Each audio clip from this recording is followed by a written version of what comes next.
할망구가 감히 나한테 협상을 해? 당장 꺼져! 남대문 시장을 장악한 조폭 두목 박태식의 이 한마디에 시장 전체가 얼어붙었습니다. 72살의 노점상 할머니 김순자 씨는 30년 동안 성실하게 일해왔지만 이 남자에게 매달 70만 원의 보호비를 내지 못한다는 이유로 머리채를 잡혀 땅바닥에 내동댕이 쳐졌습니다. 뭐, 딸이 온다고? 여자가 나를 어쩌겠어? 웃기고 있네. 박태식은 코웃음을 치며 할머니를 짓밟았습니다. 하지만 48시간 만에 이 건방진 조폭은 경찰서 조사실에서 새하얗게 질린 얼굴로 무릎을 꿇게 됩니다. 더 충격적인 건 할머니의 딸이 육군 특수전사령부 소속 중령이었다는 사실입니다. 과연 무슨 일이 벌어진 걸까요? 지금부터 이 사연 시작합니다. 사연 시작 전에 구독 버튼을 눌러주시고 어디서 듣고 계신지 댓글에 남겨주시면 행운 가득한 기운을 전달해 드립니다. 당장 돈 안 내면 오늘부터 장사 못하게 만들어버릴 거야. 남대문 시장 골목에 굵은 목소리가 울려 퍼졌습니다. 오전 10시, 평소라면 손님들로 북적여야 할 시간이었지만 이 순간만큼은 모두가 숨을 죽이고 있었습니다.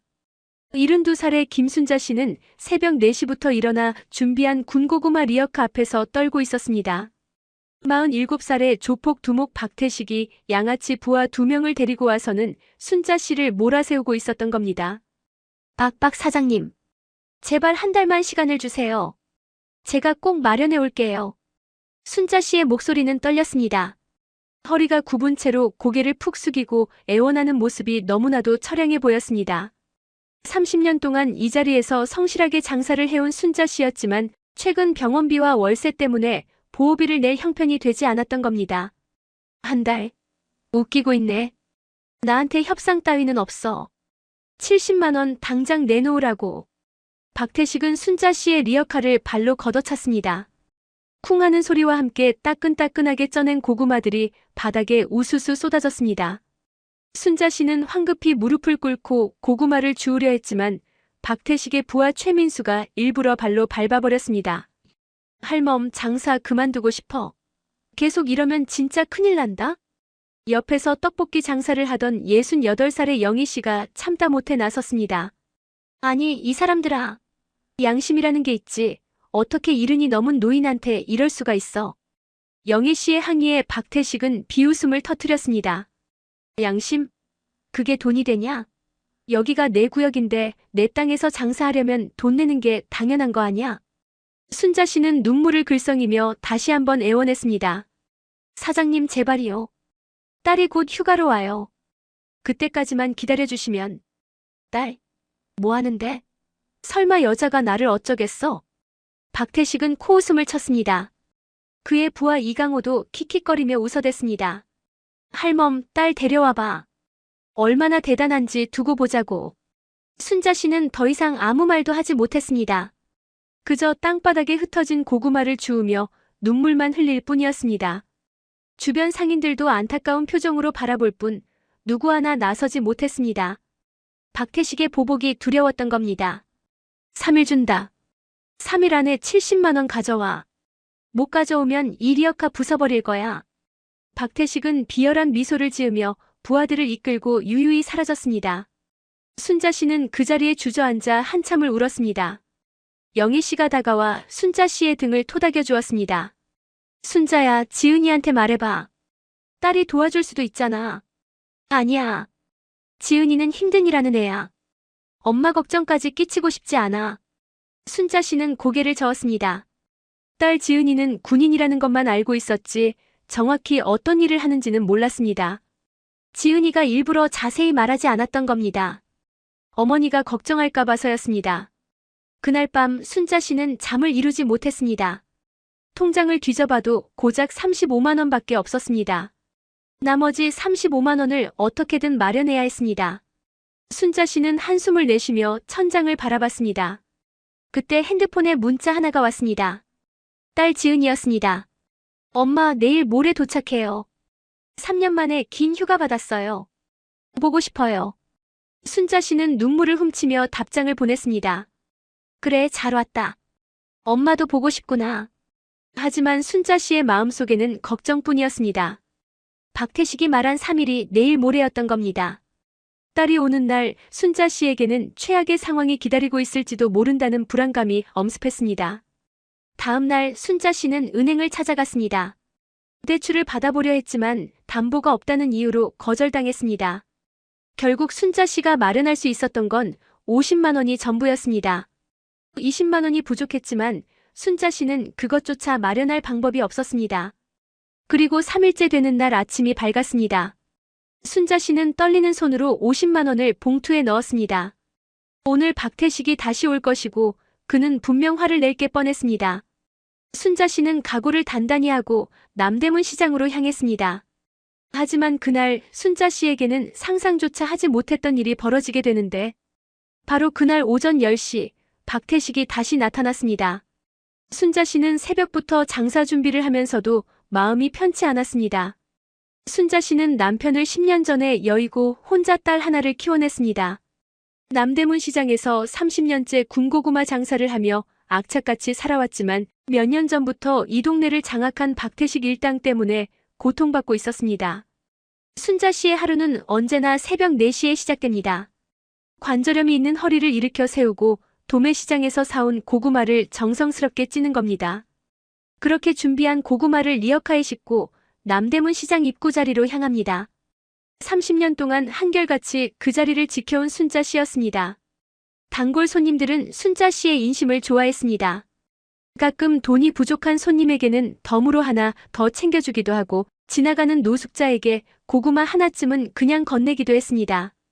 그렇게 성실하고 친절하게 살아온 순자 씨였지만 요즘 들어 삶이 너무 버거웠습니다. 월세 35만 원의 병원비, 그리고 박태식에게 내는 보호비까지. 하루하루가 전쟁이었습니다. 그나마 위로가 되는 건 딸 지은이가 건강하게 잘 지내고 있다는 사실뿐이었습니다. 지은이는 군인이라고만 했지 자세한 이야기는 하지 않았습니다. 순자 씨도 굳이 묻지 않았습니다. 딸이 힘든 일을 하는데 엄마 걱정까지 끼치고 싶지 않았던 겁니다. 그런데 오늘 순자 씨의 손은 유난히 떨리고 있었습니다. 봉투 안에 든 50만 원. 박태식이 요구한 70만 원에서 20만 원이 부족했습니다. 순자 씨는 속으로 기도했습니다. 제발 박태식이 이해해주기를, 조금만 더 시간을 주기를 바랐습니다. 하지만 그 기도는 이루어지지 않았습니다. 야, 김순자. 멀리서 박태식의 목소리가 들려왔습니다. 순자 씨는 온몸이 굳었습니다. 박태식은 어제와 똑같이 부하 2명을 데리고 나타났습니다. 값비싼 명품 선글라스를 낀 박태식은 순자 씨 앞에 우락부락 서더니 손을 내밀었습니다. 돈 준비했지? 어디 한번 세어볼까? 순자 씨는 떨리는 손으로 봉투를 건넸습니다. 박태식은 봉투를 받아 휙 뜯어보더니 돈을 대충 세기 시작했습니다. 그의 얼굴이 점점 일그러졌습니다. 이게 뭐야? 50만 원밖에 없잖아. 박태식의 고함 소리에 주변 상인들이 깜짝 놀라 이쪽을 바라봤습니다. 순자 씨는 황급히 손을 모았습니다. 사장님. 정말 죄송합니다. 나머지는 일주일만 시간을 주시면. 일주일? 내가 바보로 보여? 박태식은 봉투를 순자 씨 얼굴에 던졌습니다. 돈다발이 바닥에 흩어졌고 순자 씨는 황급히 주우려 했습니다. 하지만 박태식의 부하 최민수가 발로 돈을 밟아버렸습니다. 할멈 장난하냐? 우리가 호구로 보여? 옆에서 지켜보던 영희 씨가 다시 나섰습니다. 아니, 이 사람들아. 20만 원 모자란 것 가지고 이럴 수 있어? 양심이 있어야지. 시끄러워. 할멈도 같이 맞고 싶어. 부하 이강호가 영희 씨를 노려봤습니다. 영희 씨는 겁이 났지만 물러서지 않았습니다. 순자는 30년 동안 여기서 성실하게 장사했어. 한 번만 봐주면 안 돼? 그 말에 박태식이 비웃음을 터뜨렸습니다. 30년? 그게 나랑 무슨 상관이야? 여기는 내 구역이고 내 땅에서 장사하면 돈 내는 게 규칙이야. 순자 씨는 무릎을 꿇었습니다. 72살의 노인이 땅바닥에 무릎을 꿇고 애원하는 모습은 참으로 처참했습니다. 사장님 제발이요. 딸이 오늘 와요. 딸한테 부탁해서라도 꼭 갚을게요. 딸? 아, 그 여자 군인이라던 딸. 박태식은 코웃음을 쳤습니다. 여자가 군인이면 뭐해? 나한테 대들 수 있을 것 같아? 웃기지 마. 순자 씨는 고개를 들지 못했습니다. 그저 땅바닥만 바라보며 눈물을 흘렸습니다. 주변 상인들도 고개를 돌렸습니다. 차마 볼 수가 없었던 겁니다. 박태식은 순자 씨의 리어카를 빙 둘러보더니 비열한 미소를 지었습니다. 좋아. 마지막으로 한 번만 더 기회를 줄게. 오늘 저녁 6시까지 나머지 20만 원 가져와. 못 가져오면.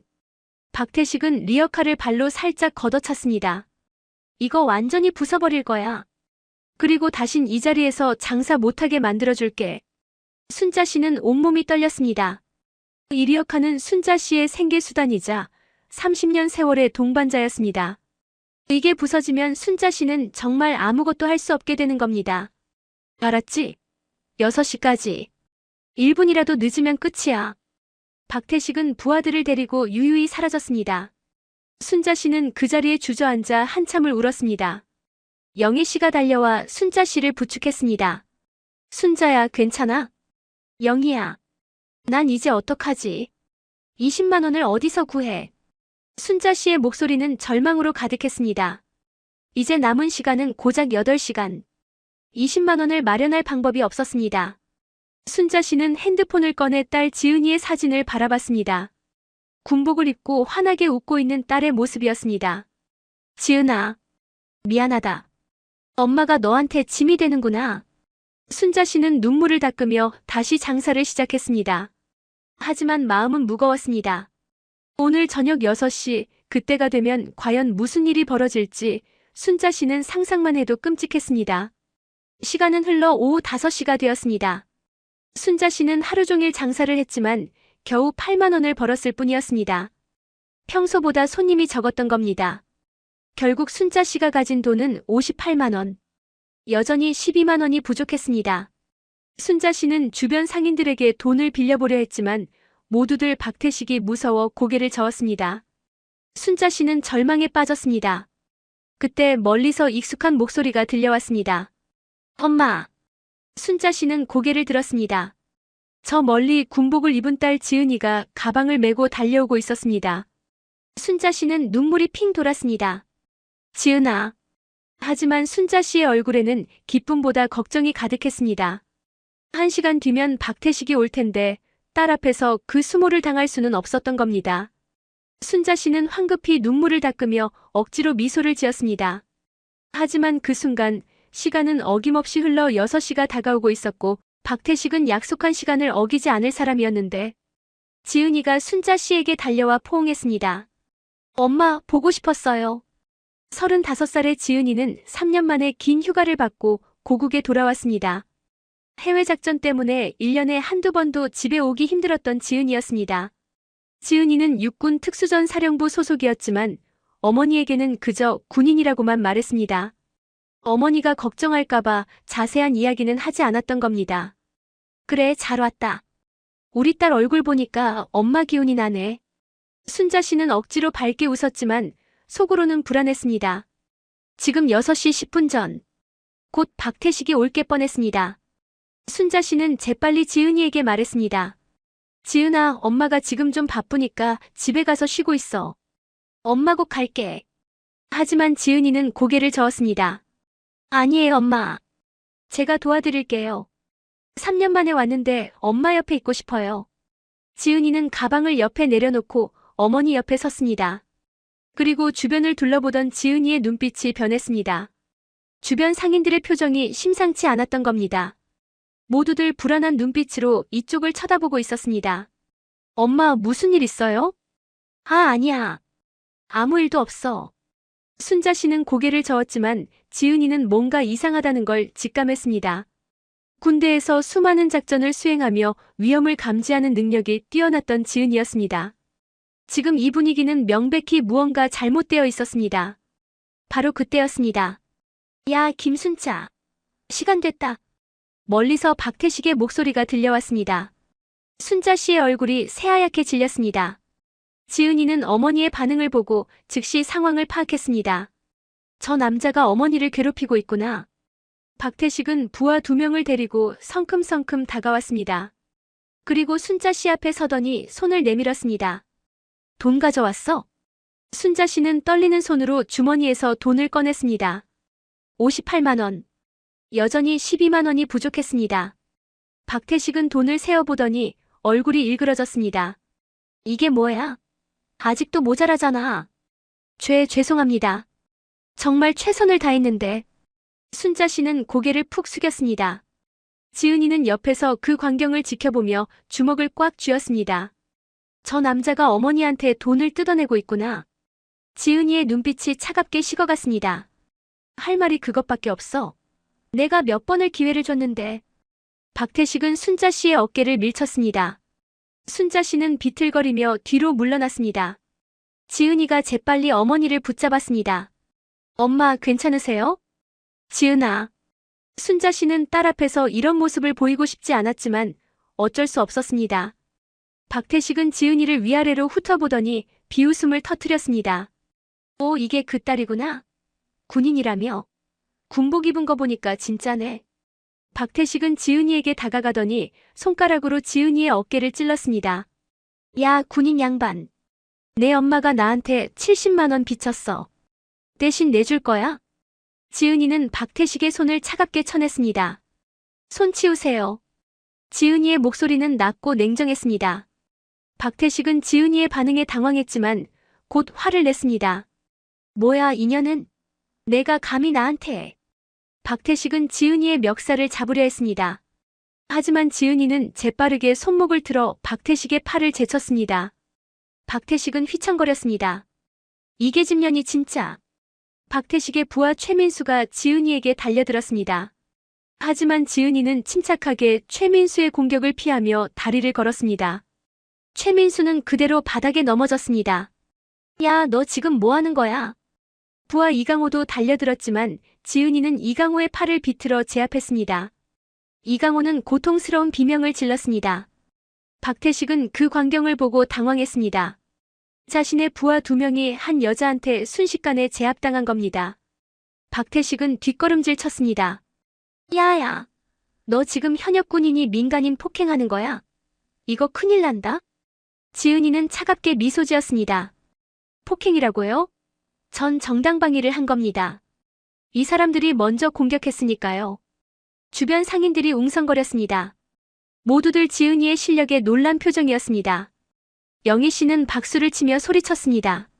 잘했어, 지은아. 저 나쁜 놈들 혼내줘. 박태식은 얼굴이 붉어졌습니다. 자존심이 상했던 겁니다. 박태식은 순자 씨를 노려보며 소리쳤습니다. 좋아. 오늘은 이렇게 넘어가주지. 하지만 내일 당장 70만 원 가져와. 안 그러면 진짜 가만 안 둬. 박태식은 부하들을 일으켜 세우고 황급히 자리를 떠났습니다. 순자 씨는 그제야 안도의 한숨을 내쉬었습니다. 하지만 지은이의 표정은 여전히 차가웠습니다. 엄마, 저 사람들이 엄마한테 계속 이랬어요? 지은아, 미안하다. 엄마가 무능해서. 아니에요, 엄마.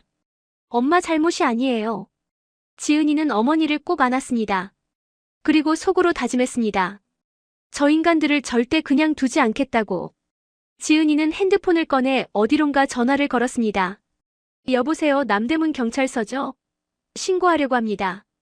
조직폭력배들이 노점상들에게 보호비 명목으로 금품을 갈취하고 있습니다. 순자 씨는 깜짝 놀라 지은이를 말렸습니다. 지은아, 안 돼. 경찰에 신고해봤자 소용없어. 왜, 엄마? 경찰들이 저 사람들이랑 한통속이야. 신고해도 아무 조치 안 해줘. 지은이는 어머니의 말을 듣고 분노가 치밀었습니다. 경찰마저 부패했다는 건가? 지은이는 전화를 끊지 않고 차분하게 말했습니다. 저는 육군 특수전사령부 소속 김지은 중령입니다. 지금 즉시 관할 경찰관을 보내주십시오. 만약 제대로 처리되지 않으면 국방부에 직접 보고하겠습니다. 전화 너머에서 당황하는 목소리가 들렸습니다. 지은이는 전화를 끊고 어머니를 바라봤습니다. 엄마, 걱정 마세요. 제가 다 해결할게요. 순자 씨는 눈물을 글썽이며 딸의 손을 잡았습니다. 하지만 속으로는 불안했습니다. 박태식은 이 동네에서 손꼽히는 조폭 두목이었습니다. 과연 딸이 저 사람들을 상대할 수 있을까? 30분 후 경찰차 한 대가 도착했습니다. 내린 사람은 김경수 경이었습니다. 김경수는 지은이를 보더니 대충 인사를 했습니다. 무슨 일이십니까? 조직폭력배들이 이곳 상인들에게 보호비를 갈취하고 있습니다. 즉시 조사해 주십시오. 김경수는 피식 웃었습니다. 증거가 있습니까? 증거 없이는 저희도 어쩔 수 없습니다.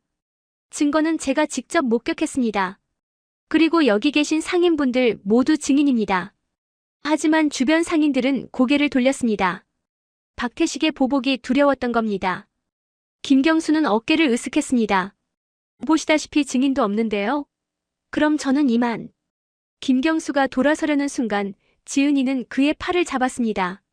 경위님, 제가 국방부에 직접 연락해서 이 건에 대한 합동조사를 요청하면 경위님도 조사 대상이 될 겁니다. 그래도 괜찮으시겠습니까? 김경수의 얼굴이 굳었습니다. 지은이의 눈빛은 진지했습니다. 김경수는 당황하며 말했습니다. 아니 그게. 제가 다시 한번 조사해 보겠습니다. 내일 오전 10시까지 박태식과 그 일당들을 소환해 주십시오. 안 그러면 저는 즉시 상부에 보고하겠습니다. 지은이의 말투는 단호했습니다. 김경수는 난처한 표정으로 고개를 끄덕이고는 황급히 자리를 떠났습니다. 순자 씨는 딸의 모습을 보며 놀라움을 금치 못했습니다. 저렇게 당당하고 강한 딸이었구나. 하지만 동시에 걱정도 되었습니다. 박태식이 가만히 있을 리 없었기 때문입니다. 그날 밤 순자 씨와 지은이는 집으로 돌아왔습니다. 지은이는 어머니에게 그동안 있었던 일들을 자세히 물어봤습니다. 순자 씨는 박태식이 5년 동안 얼마나 많은 돈을 뜯어갔는지 경찰에 신고해도 소용없었던 이야기를 털어놨습니다. 지은이는 주먹을 꽉 쥐었습니다. 5년 동안 어머니가 이런 고통을 받아왔다니. 지은이는 다짐했습니다. 반드시 박태식을 법의 심판을 받게 하겠다고. 다음 날 아침 지은이는 일찍 일어나 어디론가 전화를 걸었습니다. 육군본부, 국방부, 그리고 경찰청에까지. 지은이는 자신의 지위를 활용해 이 사건을 공식화시켰습니다. 그리고 오전 10시 남대문 경찰서에서는 긴급회의가 열렸고 박태식에게 소환장이 발부되었는데 오전 11시 박태식은 경찰서 소환장을 받고 비웃음을 터뜨렸습니다. 뭐? 경찰서로 출두하라고? 웃기고 있네. 박태식은 소환장을 구겨서 쓰레기통에 던져버렸습니다. 그는 김경수 경위와 오랜 유착관계를 맺고 있었기 때문에 경찰 따위는 두렵지 않았습니다. 매달 김경수에게 뒷돈을 주고 있었고 그 덕분에 어떤 신고가 들어와도 무마되곤 했습니다. 하지만 부하 최민수가 조심스럽게 말했습니다. 형님, 근데 그 여자 뭔가 심상치 않았습니다. 실력도 장난 아니었고. 닥쳐. 여자 하나 무서워서 어떻게 이 바닥에서 살아? 김경수한테 전화해봐. 박태식은 김경수에게 전화를 걸었습니다. 하지만 김경수의 반응은 평소와 달랐습니다. 박 사장님 죄송하지만 이번 건은 제가 어떻게 할 수 없습니다. 육군본부와 국방부에서 직접 개입했습니다. 뭐? 육군본부? 그 여자가 특수전 사령부 소속 중령이라고 합니다. 지금 상부에서 난리가 났습니다. 사장님 일단 출두하셔서 합의를 보시는 게. 전화가 끊겼습니다. 박태식은 처음으로 불안감을 느꼈습니다. 특수전 사령부 중령이라니. 박태식은 군대 제도에 대해 잘 몰랐지만 중령이라는 게 꽤 높은 계급이라는 건 알고 있었습니다. 형님 어떡합니까? 일단 가봐야겠어. 김경수 그 X도 이번엔 손을 못 써주는 것 같으니까.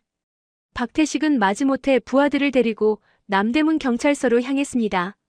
경찰서에 도착하니 평소와 분위기가 완전히 달랐습니다. 김경수 경위 외에도 상급 경찰관 여러 명이 대기하고 있었고 심지어 육군 헌병대 장교 2명도 와 있었습니다. 박태식 씨, 이쪽으로 오십시오. 박태식은 조사실로 안내되었습니다. 조사실 안에는 지은이가 차분하게 앉아 있었습니다. 군복을 단정하게 입은 지은이의 모습은 어제와는 완전히 달랐습니다. 카리스마가 넘쳤습니다. 앉으십시오. 지은이의 말에 박태식은 어쩔 수 없이 의자에 앉았습니다. 그리고 건방지게 다리를 꼬며 말했습니다. 뭐? 할 말 있으면 해봐. 지은이는 차분하게 서류를 꺼냈습니다. 박태식 씨. 당신은 지난 5년 동안 남대문 시장 일대 노점상 47명에게 월 평균 50만 원에서 70만 원의 보호비 명목으로 금품을 갈취해 왔습니다. 총액은 약 2억 8천만 원으로 추정됩니다. 증거가 있어? 있습니다. 지은이는 태블릿을 꺼내 영상을 재생했습니다. 어제 박태식이 순자 씨를 협박하고 폭행하는 장면이 고스란히 담겨 있었습니다. 주변 상인들 중 누군가가 몰래 촬영한 영상이었습니다. 박태식의 얼굴이 굳었습니다. 지은이는 계속해서 말했습니다. 그리고 저는 오늘 아침 남대문 시장 상인들을 직접 만나 진술서를 받았습니다.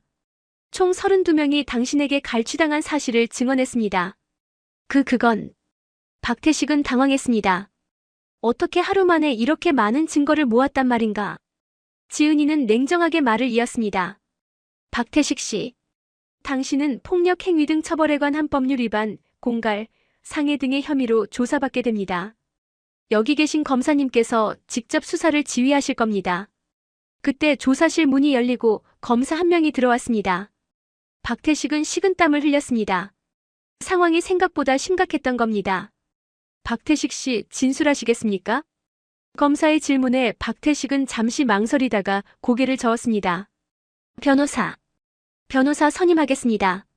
그러십시오. 하지만 증거가 명확하니 구속영장 청구는 피하기 어려울 겁니다. 박태식은 얼굴이 새하얗게 질렸습니다. 구속이라니. 박태식은 지은이를 노려봤지만 지은이는 눈 하나 깜짝하지 않았습니다. 조사는 5시간 동안 이어졌습니다. 박태식은 처음에는 발뺌하려 했지만 증거들이 계속 나오자 결국 일부를 시인할 수밖에 없었습니다. 부하 최민수와 이강호도 따로 조사를 받았고 그들 역시 진술을 했습니다. 오후 5시 조사가 끝나고 박태식은 임시로 석방되었습니다. 하지만 출국 금지 조치가 내려졌고 일주일 내에 구속영장 실질 심사를 받아야 했습니다. 경찰서를 나온 박태식은 분노로 떨고 있었습니다. 자신이 이렇게 당할 줄은 꿈에도 몰랐습니다. 박태식은 지은이가 경찰서에서 나오기를 기다렸습니다. 30분 후 지은이가 경찰서에서 나왔습니다. 박태식은 지은이에게 다가갔습니다. 야, 김지은. 지은이는 차분하게 박태식을 바라봤습니다. 박태식은 이를 갈며 말했습니다. 내가 날 이렇게 만들었어. 너 각오해. 협박인가요? 지은이는 핸드폰을 꺼내 녹음 버튼을 눌렀습니다. 한 번 더 말씀해 보시겠습니까? 제가 검사님께 바로 전달하겠습니다. 박태식은 말문이 막혔습니다. 지은이는 한 걸음 다가가며 낮은 목소리로 말했습니다. 박태식 씨, 당신은 5년 동안 제 어머니를 괴롭혔습니다. 그뿐만 아니라 수십 명의 선량한 상인들을 협박하고 갈취했습니다. 이제 그 대가를 치를 시간입니다. 나는 그냥 돈이 필요해서. 변명입니다. 당신은 약자를 괴롭혀서 돈을 벌었습니다. 그건 범죄입니다. 지은이는 돌아서서 걸어갔습니다. 박태식은 그 뒷모습을 보며 주저앉았습니다. 처음으로 자신이 저지른 일들이 얼마나 나쁜 짓이었는지 깨달았습니다.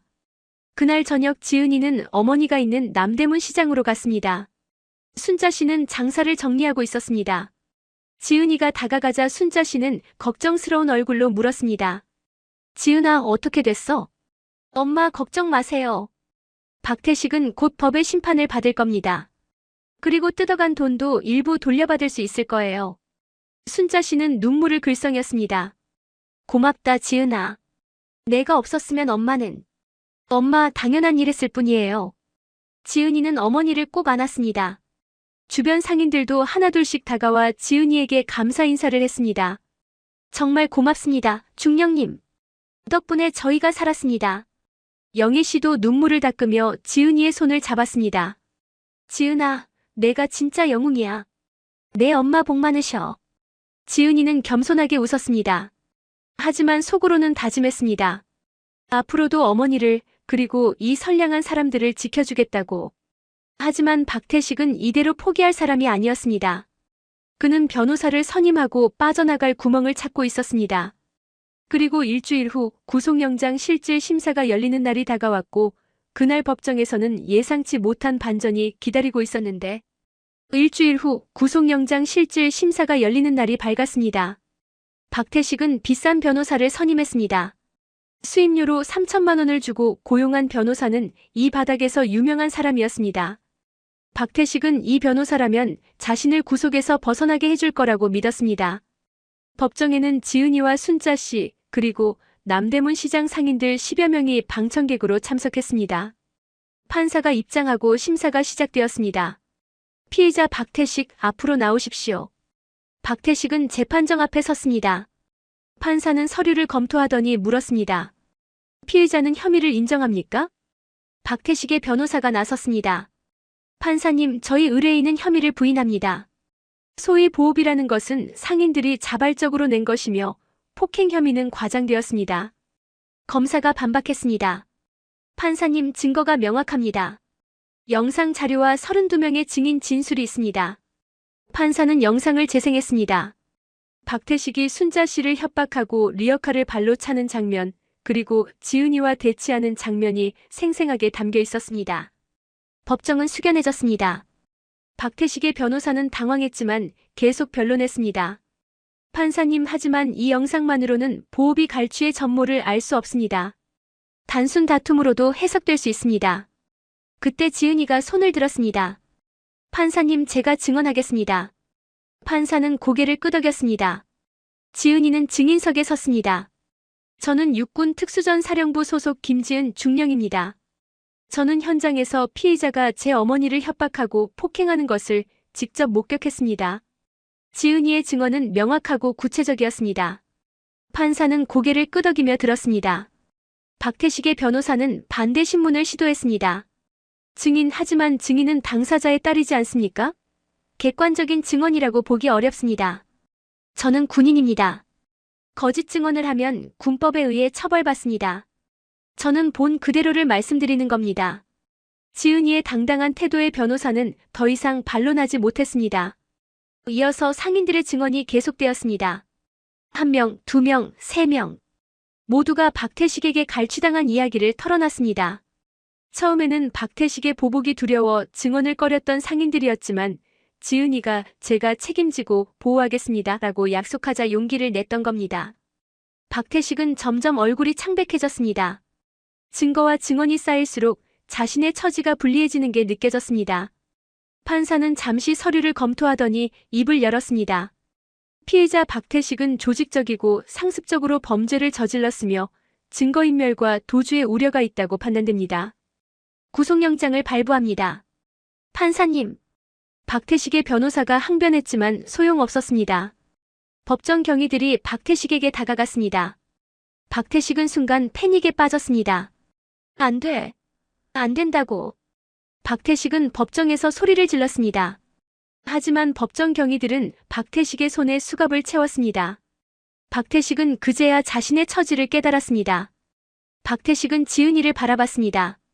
지은이는 차분한 표정으로 박태식을 응시했습니다. 박태식은 그 눈빛에서 어떤 동정도 용서도 찾을 수 없었습니다. 오직 정의만이 있을 뿐이었습니다. 김지은, 내가 잘못했어. 용서해줘. 박태식은 무릎을 꿇으려 했지만 법정 경위들이 그를 붙잡았습니다. 피의자, 조용히 하십시오. 박태식은 끌려가면서도 계속 소리쳤습니다. 미안해. 정말 미안하다고. 하지만 아무도 그의 말에 귀 기울이지 않았습니다. 박태식은 법정에서 끌려나갔고 곧바로 구치소로 이송되었습니다. 법정이 끝나고 지은이는 어머니에게로 갔습니다. 순자 씨는 눈물을 흘리고 있었습니다. 기쁨의 눈물이었습니다. 지은아, 정말 고맙다. 엄마, 이제 괜찮아요. 저 사람은 당분간 못 나올 거예요. 주변 상인들도 박수를 치며 환호했습니다. 5년 동안 박태식에게 시달렸던 상인들이었습니다. 이제야 진정한 평화가 찾아온 겁니다. 영희 씨가 지은이의 손을 잡았습니다. 지은아, 내가 아니었으면 우리 모두 계속 고통받았을 거야. 정말 고맙다. 아니에요, 할머니. 당연한 일을 했을 뿐이에요. 하지만 일은 여기서 끝이 아니었습니다. 김경수 경위도 조사를 받게 되었습니다. 지은이가 제출한 증거 중에는 김경수가 박태식에게 뒷돈을 받은 정황이 담긴 자료도 있었던 겁니다. 며칠 후 김경수는 직위 해제되었고 내부 조사에 회부되었습니다. 김경수는 지은이를 원망했지만 이미 늦었습니다. 김경수 역시 법의 심판을 받게 될 운명이었습니다. 한편 박태식의 조직은 두목이 구속되자 급격히 와해되기 시작했습니다. 부하 최민수와 이강호도 각각 조사를 받았고 그들 역시 처벌을 피할 수 없었습니다. 남대문 시장에는 평화가 찾아왔습니다. 더 이상 보호비를 내지 않아도 되었고 상인들은 안심하고 장사를 할 수 있게 되었습니다. 지은이는 며칠 동안 어머니 옆에서 시간을 보냈습니다. 함께 장사를 도와주기도 하고 저녁에는 함께 식사를 하며 이야기를 나눴습니다. 순자 씨는 딸과 함께하는 시간이 너무나 행복했습니다. 지은아, 너는 정말 대단한 사람이 됐구나. 엄마 덕분이에요. 엄마가 저를 올바르게 키워주셨으니까요. 아니야. 너는 원래 착하고 정의로운 아이였어. 지은이는 어머니를 꼭 안았습니다. 순자 씨는 딸의 품에 안겨 행복한 눈물을 흘렸습니다. 다음 날 검찰에서 연락이 왔습니다. 박태식이 갈취한 돈 중 일부를 상인들에게 돌려주기로 결정했다는 내용이었습니다. 박태식이 은닉해둔 재산을 압수했고 그중 일부를 피해자들에게 배상하기로 한 겁니다. 순자 씨는 5년 동안 뜯긴 돈 중 약 60%를 돌려받을 수 있게 되었습니다. 약 200만 원 정도의 금액이었습니다. 순자 씨에게는 큰 돈이었습니다. 엄마, 이 돈으로 병원 가세요. 그동안 아픈 거 참으셨잖아요. 그래. 고맙다, 지은아. 순자 씨는 그 돈으로 밀린 병원비를 내고 제대로 치료를 받았습니다. 관절염 치료도 받고 그동안 참았던 건강검진도 받았습니다. 다행히 큰 병은 없었습니다. 남대문 시장 상인들은 지은이를 위해 작은 감사 모임을 열었습니다. 상인들이 각자 음식을 준비해와서 함께 나눠 먹었습니다. 지은이는 그들의 진심 어린 감사에 감동받았습니다. 중령님, 정말 감사합니다. 덕분에 우리가 다시 살았습니다. 지은이는 겸손하게 웃으며 말했습니다. 저는 그저 제 어머니를 지키고 싶었을 뿐입니다. 여러분도 누군가의 소중한 가족이시잖아요. 그날 밤 지은이와 순자 씨는 함께 집으로 돌아왔습니다. 순자 씨는 딸의 손을 꼭 잡으며 말했습니다. 지은아, 너 언제까지 있을 수 있어? 이번 휴가는 한 달이에요, 엄마. 그럼 한 달 동안 엄마랑 푹 쉬어. 네, 엄마. 그럴게요. 지은이는 어머니와 함께 보내는 시간이 너무나 소중했습니다. 3년 만에 얻은 긴 휴가였고 그동안 못다한 효도를 하고 싶었습니다. 그리고 그 한 달은 순자 씨와 지은이 모두에게 평생 잊지 못할 소중한 시간이 되었는데 한 달의 휴가 기간 동안 지은이는 어머니 곁에 머물렀습니다. 매일 아침 지은이는 어머니와 함께 새벽 5시에 일어나 남대문 시장으로 향했습니다. 순자 씨는 처음에는 딸에게 미안해했지만 지은이는 오히려 기뻐했습니다. 엄마, 저도 엄마 일 배우고 싶어요. 나중에 제대하면 엄마 도와드릴 수 있잖아요. 지은이는 고구마 찌는 법부터 손님 응대하는 법까지 하나하나 배웠습니다. 처음에는 서툴렀지만 곧 익숙해졌습니다. 지은이가 장사를 도우니 순자 씨의 부담이 한결 줄어들었습니다. 남대문 시장은 박태식이 사라진 후 완전히 달라졌습니다. 더 이상 보호비를 걱정하지 않아도 되니 상인들의 얼굴에는 웃음이 돌아왔습니다. 장사도 예전보다 잘 되었습니다. 불안감이 사라지니 손님들도 더 편하게 시장을 찾았던 겁니다. 지은이는 시장 상인들과 친해졌습니다. 떡볶이 장사를 하는 영희 씨는 지은이를 친손녀처럼 아꼈고 다른 상인들도 지은이를 보면 반갑게 인사했습니다. 중령님, 오늘도 고생 많으시네요. 아니에요, 전혀 힘들지 않아요. 지은이는 진심으로 대답했습니다. 오히려 이렇게 평범한 일상을 보내는 게 행복했습니다. 특수전 사령부에서는 항상 긴장 상태였지만 여기서는 평온함을 느낄 수 있었습니다. 어느 날 검찰에서 다시 연락이 왔습니다. 박태식의 재판 날짜가 잡혔다는 내용이었습니다. 한 달 후에 1심 선고 공판이 열릴 예정이었습니다. 검사는 징역 5년을 구형할 계획이라고 했습니다. 지은이는 그 소식을 어머니에게 전했습니다. 순자 씨는 복잡한 표정을 지었습니다. 5년이나. 그 사람도 가족이 있을 텐데. 엄마, 그 사람은 5년 동안 수십 명의 사람들을 괴롭혔어요. 마땅한 대가를 치러야 합니다. 순자 씨는 고개를 끄덕였습니다. 박태식에게 동정심은 없었지만 그래도 사람이 감옥에 간다는 게 안타까웠던 겁니다. 하지만 지은이의 말이 맞았습니다. 박태식은 자신이 저지른 죄에 대한 책임을 져야 했습니다. 한편 김경수 경위도 내부 조사 결과 파면 처분을 받았습니다. 박태식에게 뒷돈을 받고 범죄를 묵인한 정황이 명확하게 드러났던 겁니다. 김경수는 경찰직을 잃었고 추가로 형사처벌도 받게 되었습니다. 남대문 경찰서에는 새로운 경위가 부임했습니다. 젊고 정의로운 경위였습니다. 그는 부임 첫날 남대문 시장을 방문해 상인들에게 인사했습니다. 안녕하십니까? 저는 새로 부임한 이동훈 경위입니다. 앞으로 이 지역의 안전을 책임지겠습니다. 불편한 일이 있으면 언제든지 연락 주십시오. 상인들은 반갑게 맞아주었습니다. 이동훈 경위는 순자 씨에게도 인사했습니다. 할머니, 그동안 고생 많으셨습니다.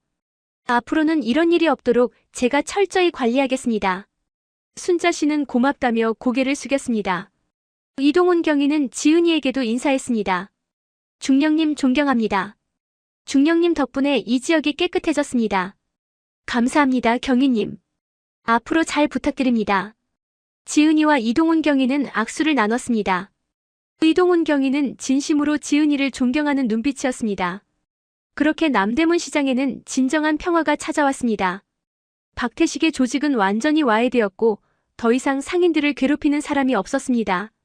상인들은 안심하고 장사에만 집중할 수 있게 되었습니다. 지은이의 휴가도 어느덧 절반이 지나갔습니다. 2주가 남았을 때 지은이는 어머니와 함께 여행을 가기로 했습니다.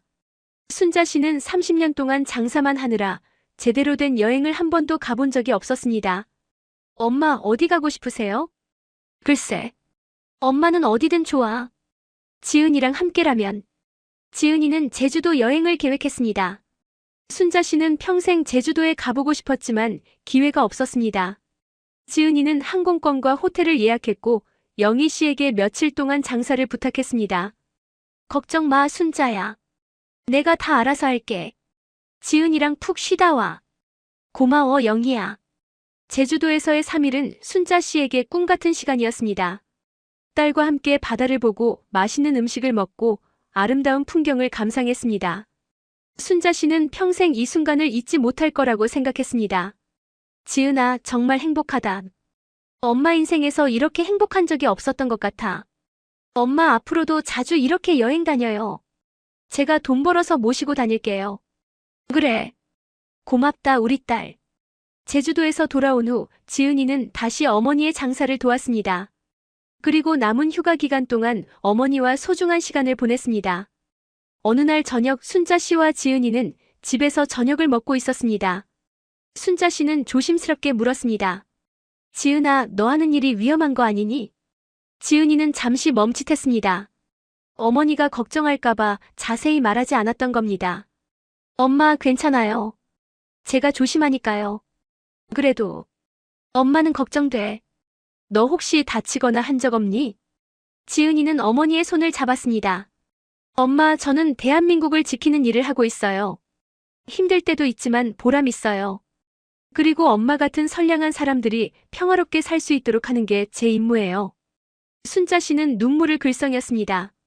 우리 딸, 정말 자랑스럽다. 엄마가 너를 잘 키운 것 같아. 엄마가 올바르게 키워주셨으니까요. 엄마는 저한테 성실함과 정직함을 가르쳐 주셨어요. 그게 지금의 저를 만들었습니다. 두 사람은 포옹했습니다. 순자 씨는 딸의 품에 안겨 행복한 눈물을 흘렸습니다. 휴가가 끝나가는 마지막 주 지은이는 남대문 시장 상인들과 작별 인사를 나눴습니다. 상인들은 아쉬워하며 지은이에게 선물을 건넸습니다. 중령님, 이거라도 받아주세요. 저희 마음입니다. 아니에요, 괜찮습니다. 그냥 받으세요. 중령님 덕분에 저희가 살았는데 이것도 못 드리면 저희 마음이 편치 않습니다. 지은이는 결국 그들의 성의를 받았습니다. 소박한 선물들이었지만 진심이 담겨 있었습니다.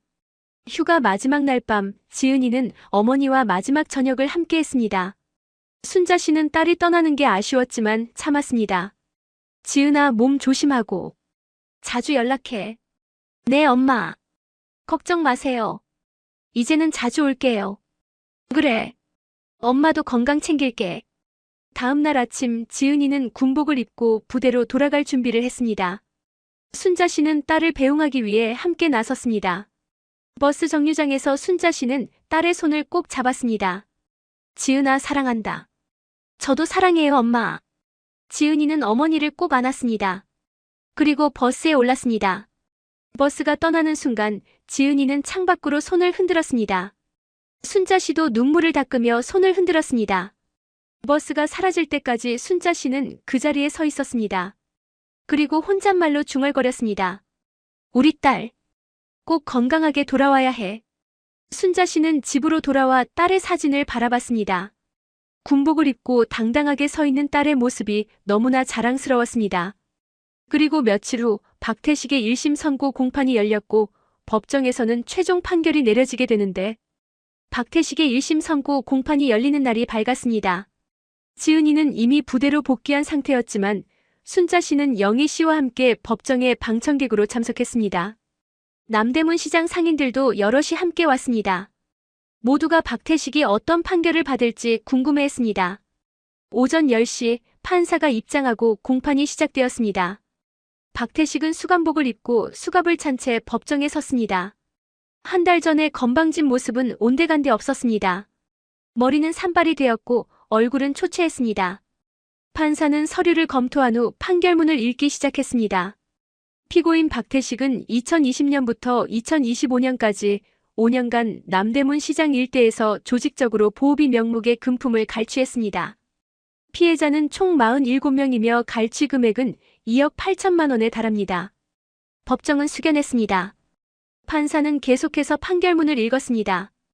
또한 피고인은 피해자들을 폭행하고 협박했으며 이는 폭력행위 등 처벌에 관한 법률 위반에 해당합니다.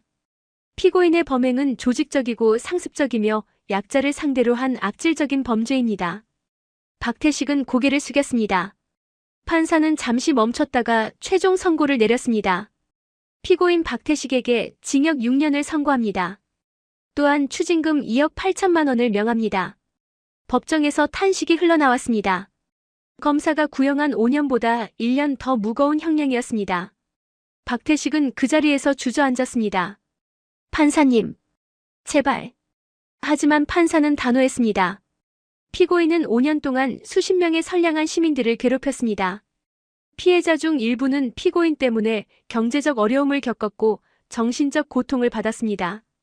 이는 결코 가볍게 볼 수 없는 범죄입니다. 박태식의 변호사가 항소 의사를 밝혔지만 판사는 이미 판결을 내린 상태였습니다. 박태식은 법정에서 끌려나갔습니다. 순자 씨는 법정 밖으로 나와 안도의 한숨을 내쉬었습니다. 영희 씨가 순자 씨의 손을 잡았습니다. 순자야, 이제 끝났어. 정말 끝났어. 그래. 고맙다, 영희야.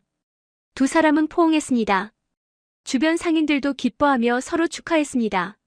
5년 동안의 악몽이 드디어 끝난 겁니다. 순자 씨는 집에 돌아와 즉시 지은이에게 전화를 걸었습니다. 지은아, 박태식이 징역 6년 선고받았어. 정말이요, 엄마? 다행이다. 이제 안심하세요. 그래. 다 내 덕분이야, 지은아. 아니에요, 엄마. 법이 제대로 작동한 거예요. 순자 씨는 눈물을 닦으며 웃었습니다. 정말 오랜만에 마음 편하게 웃는 것 같았습니다. 며칠 후 검찰에서 연락이 왔습니다. 박태식이 은닉해둔 재산을 모두 압수했고 피해자들에게 배상하기로 결정했다는 내용이었습니다. 순자 씨를 포함한 상인들은 각자 갈취당한 금액의 약 80%를 돌려받을 수 있게 되었습니다. 순자 씨는 약 320만 원을 돌려받았습니다. 5년 동안 뜯긴 돈의 대부분이었습니다. 순자 씨는 그 돈으로 밀린 병원비를 모두 갚았고 나머지는 저축했습니다. 남대문 시장은 완전히 달라졌습니다. 박태식이 사라진 후 더 이상 보호비를 걱정할 필요가 없어지자 상인들의 표정이 밝아졌습니다. 장사도 예전보다 훨씬 잘 되었습니다. 이동훈 경위는 약속대로 남대문 시장의 안전을 철저히 관리했습니다. 정기적으로 순찰을 돌았고 상인들과 소통하며 문제가 생기면 즉시 해결했습니다. 상인들은 이동훈 경위를 신뢰했고 경찰에 대한 불신도 사라졌습니다. 순자 씨는 다시 평범한 일상으로 돌아갔습니다. 매일 새벽에 일어나 고구마를 찌고 리어카를 끌고 시장으로 향했습니다. 하지만 이제는 마음이 편했습니다. 더 이상 박태식을 걱정할 필요가 없었으니까요. 영희 씨는 여전히 순자 씨 옆에서 떡볶이 장사를 했습니다. 두 사람은 30년 지기 친구였고 앞으로도 계속 함께할 겁니다. 순자야, 우리 정말 운이 좋았어. 지은이 같은 딸을 둬서. 맞아. 지은이는 엄마 자랑이야. 순자 씨는 딸 사진을 꺼내 바라봤습니다. 군복을 입고 당당하게 서 있는 딸의 모습이 너무나 자랑스러웠습니다. 한 달 후 지은이가 다시 휴가를 나왔습니다. 이번에는 짧은 휴가였지만 순자 씨는 너무나 기뻤습니다. 엄마, 보고 싶었어요. 엄마도 보고 싶었어, 지은아. 지은이는 어머니와 함께 남대문 시장으로 갔습니다. 상인들은 지은이를 보자 반갑게 맞아주었습니다. 중령님 오셨어요. 덕분에 저희 잘 지내고 있습니다. 지은이는 겸손하게 웃으며 인사했습니다. 상인들은 지은이에게 음식을 건네며 대접했습니다. 지은이는 그들의 따뜻한 마음에 감동받았습니다. 저녁에 순자 씨와 지은이는 함께 저녁을 먹었습니다. 순자 씨는 딸에게 말했습니다. 지은아, 박태식이 항소했대. 근데 변호사가 말하길 항소해도 형량이 줄어들 가능성은 거의 없대.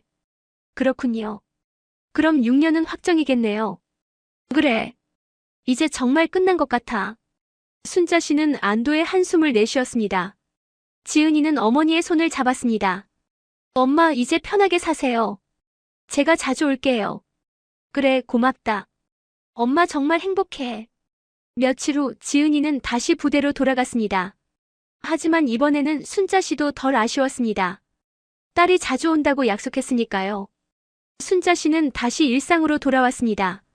매일 성실하게 장사를 했고 건강도 챙겼습니다. 그리고 가끔 딸에게 전화를 걸어 안부를 물었습니다. 남대문 시장에는 평화가 완전히 자리 잡았습니다.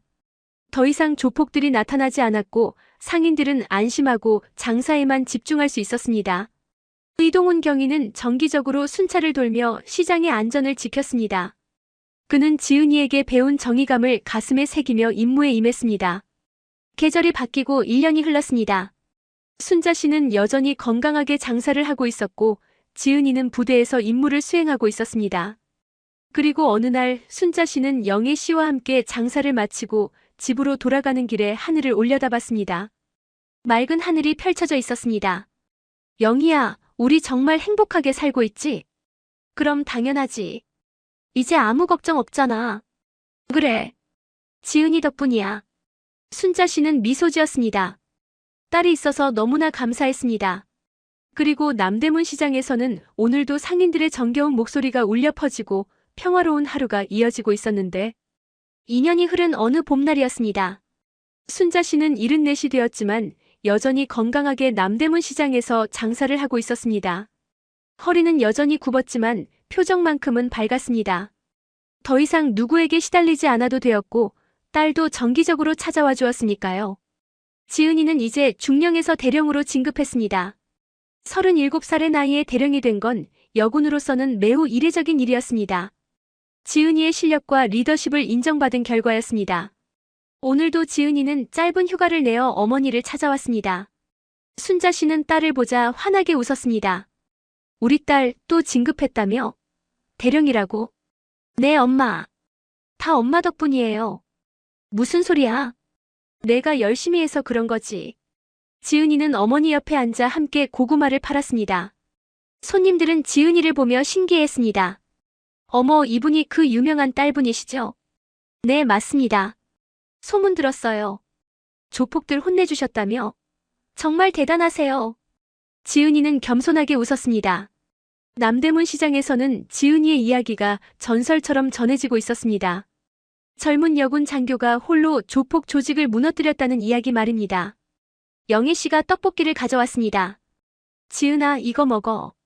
할머니가 특별히 만들었어. 감사합니다, 할머니. 지은이는 떡볶이를 한 입 베어 물었습니다. 여전히 맛있었습니다. 영애 씨는 지은이의 옆에 앉으며 말했습니다. 지은아, 너 덕분에 우리가 사는 것 같아. 정말 고맙다. 아니에요, 할머니. 당연한 일을 했을 뿐이에요. 아니야. 내가 아니었으면 우리 아직도 박태식한테 시달리고 있었을 거야. 순자 씨도 고개를 끄덕였습니다. 2년 전 그날이 아직도 생생했습니다. 딸이 나타나 자신을 구해준 그날 말입니다. 지은아, 엄마는 내가 정말 자랑스러워. 내가 우리 딸이라는 게 너무 감사해. 엄마. 지은이는 어머니의 손을 꼭 잡았습니다. 순자 씨는 눈물을 글썽였습니다. 엄마가 너한테 해준 게 없는데 내가 엄마한테 이렇게 해주니까 미안하고 고맙고 그래. 엄마 무슨 소리세요? 엄마가 저를 키워주셨잖아요. 엄마는 30년 동안 이 자리에서 성실하게 일하시면서 저를 대학까지 보내주셨어요. 그게 얼마나 대단한 일인데요. 순자 씨는 눈물을 닦았습니다. 지은이의 말이 맞았습니다. 순자 씨는 홀로 딸을 키우며 대학까지 보냈습니다. 쉬운 일이 아니었습니다. 엄마, 이제 편하게 사세요. 제가 이제부터는 엄마를 모실게요. 아니야, 지은아. 엄마는 아직 건강해. 몇 년은 더 일할 수 있어. 알아요, 엄마. 하지만 너무 무리하지는 마세요. 두 사람은 포옹했습니다. 주변 상인들이 그 모습을 보며 미소 지었습니다. 저녁이 되어 순자 씨와 지은이는 집으로 돌아왔습니다. 지은이는 저녁을 준비하며 어머니에게 물었습니다. 엄마, 박태식 소식 들었어요? 아, 그 사람 말이지. 들었어. 감옥에서 모범수로 지내고 있대. 출소하면 새 사람이 되겠다고 다짐했다더라. 그렇군요. 진심이길 바랍니다. 지은이는 박태식에게 원한은 없었습니다. 다만 그가 자신의 잘못을 뉘우치고 진정으로 반성하기를 바랄 뿐이었습니다. 저녁을 먹으며 순자 씨는 지은이에게 물었습니다. 지은아, 너 결혼 생각은 없니? 지은이는 잠시 멈칫했습니다. 엄마, 아직은 일에 집중하고 싶어요. 나중에 생각해 볼게요. 그래. 엄마는 내가 행복하면 그걸로 충분해. 감사해요, 엄마. 식사를 마치고 두 사람은 거실에 앉아 이야기를 나눴습니다. 순자 씨는 지은이에게 물었습니다. 지은아, 너 하는 일이 정말 위험하지? 지은이는 고개를 끄덕였습니다. 네, 때로는 위험할 때도 있어요. 하지만 저는 제 일이 자랑스러워요. 대한민국을 지키는 일이니까요. 그래. 엄마는 내가 다치지 않았으면 좋겠어. 걱정 마세요, 엄마. 저 조심할게요. 순자 씨는 딸의 손을 꼭 잡았습니다. 지은이는 어머니를 안심시키려 미소 지었습니다. 그날 밤 지은이는 어머니가 주무시는 것을 확인한 후 혼자 거실에 앉아 생각에 잠겼습니다. 2년 전 그날이 떠올랐습니다. 어머니가 박태식에게 괴롭힘을 당하던 그 순간 말입니다. 지은이는 그때 결심했습니다. 약자를 괴롭히는 자들을 절대 용서하지 않겠다고.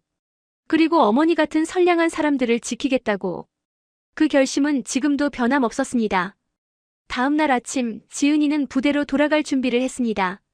순자 씨는 딸을 배웅하기 위해 함께 나섰습니다. 버스 정류장에서 순자 씨는 딸에게 말했습니다. 지은아, 자주 연락해. 그리고 몸 조심해. 네, 엄마. 걱정 마세요. 지은이는 어머니를 꼭 안았습니다. 버스가 도착하고 지은이는 버스에 올랐습니다. 창밖으로 어머니를 바라보며 손을 흔들었습니다. 순자 씨도 눈물을 닦으며 손을 흔들었습니다. 버스가 멀어질 때까지 순자 씨는 그 자리에 서 있었습니다. 순자 씨는 집으로 돌아와 딸의 사진을 바라봤습니다. 대령 계급장을 단 딸의 모습이 너무나 자랑스러웠습니다.